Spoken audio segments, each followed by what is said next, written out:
বিচার কার্যে দীর্ঘ পরিক্রমা শেষে বিজ্ঞ আদালত 2021 সালের 8 ডিসেম্বর ছাত্রলীগের 20 জন সন্ত্রাসীকে মৃত্যুদণ্ড এবং 5 জন সদস্যকে আজীবন কারাদণ্ডে দণ্ডিত করে।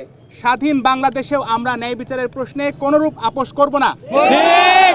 একজন ফাঁসির দণ্ডপ্রাপ্ত আসামি কন্ডেম সেল থেকে পলায়ন করলে তা আমাদের দেশের নিরাপত্তা ব্যবস্থাকে প্রশ্নবিদ্ধ করে।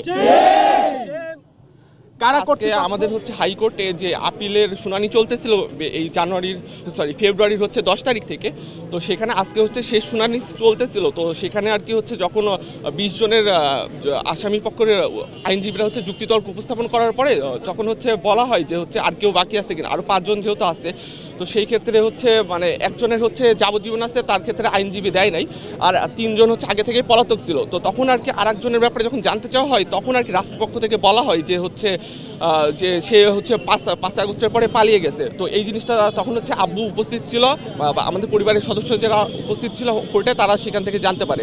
এরপরে আমরা এখনো আর কোনো কিছু জানতে পারি না।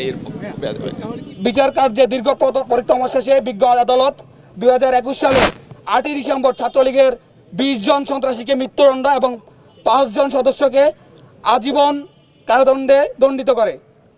মুনতাসির আল জেমি মেকানিক্যাল ডিপার্টমেন্টের 17 ব্যাচের একজন ফাঁসির দণ্ডপ্রাপ্ত খুনি আসামি। পরবর্তীতে মামলায় সাজাপ্রাপ্তরা আপিলের আশ্রয় নেয় এবং কন্ডেম সেলে নিজেদের দিনতিপাত করতে থাকে।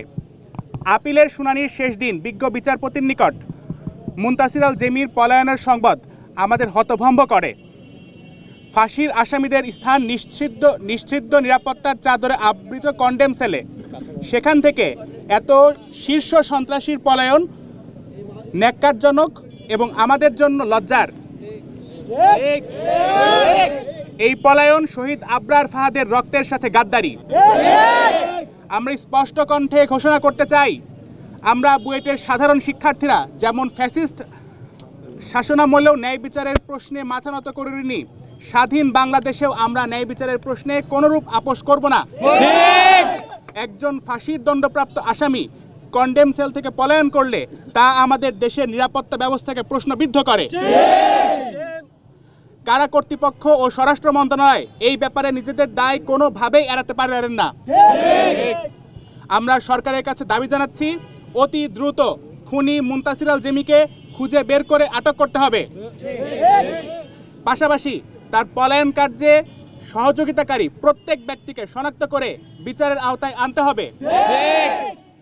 সরকারের দায়িত্বশীল মহল থেকে এই পলায়নের ব্যাপারে সুস্পষ্ট জবাবদিহি করতে হবে।